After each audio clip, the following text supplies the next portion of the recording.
According to my exhaustive research, the only thing that is keeping me from attaining complete and total spiritual oneness with the universe is my love of cheeseburgers.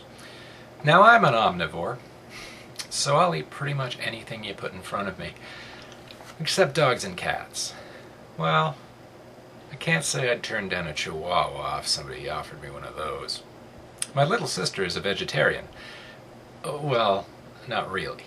She still eats fish, because sushi is awesome, and fish don't have feelings. Most vegetarians seem to fall into three categories. The first one is medical people. People who don't eat meat because it makes them sick. I've often wondered if these people just haven't eaten meat in so long that maybe their body isn't used to it and that's what makes them sick. Unfortunately, ethical concerns prevent me from experimenting on them. The second group is the cruelty group.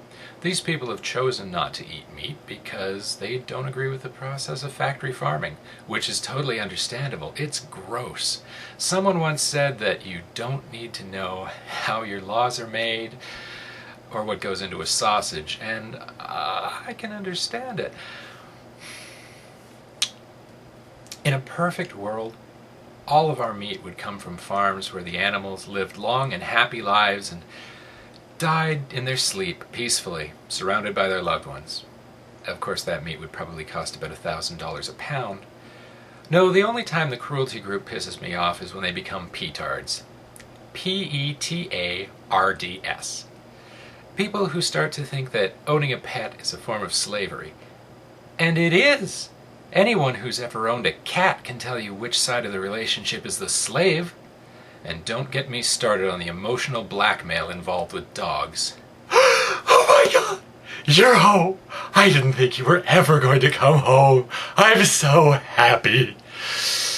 By the way, somebody broke into the house and took a shit on the carpet. You might want to take a look at that. Which brings us to the third group, religious people. A few years ago, I remember seeing a video called Pork Bullets. It was made by an anonymous soldier going to Afghanistan or Iraq who decided to dip their bullets in pork.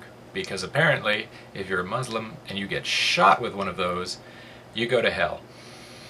I thought it was an interesting video because it was kind of funny. And because if that's all it takes to end up in hell, Allah is an asshole. But also it demonstrates succinctly the kind of ridiculous things that people will believe. Islam and Judaism don't want you eating pork, and possibly shellfish. Buddhists don't want you eating anything, any kind of meat. That usually depends, I think. Hindus don't want you eating beef. Catholics used to have a prohibition about eating meat on Fridays, and they did something about fish and possibly pancakes. I don't remember. And the Mormons. The Mormons don't want you eating vagina. Now, I'm not going to stop anyone from being a vegetarian. I'm not going to tie them down and force them to eat bacon because, hey, more for me. No, I think most people should adopt a live and let live philosophy towards eating meat because sooner or later, we meat eaters are all going to die of heart attacks and heart disease, and then they can have the whole planet to themselves. The whole bland, tasteless world.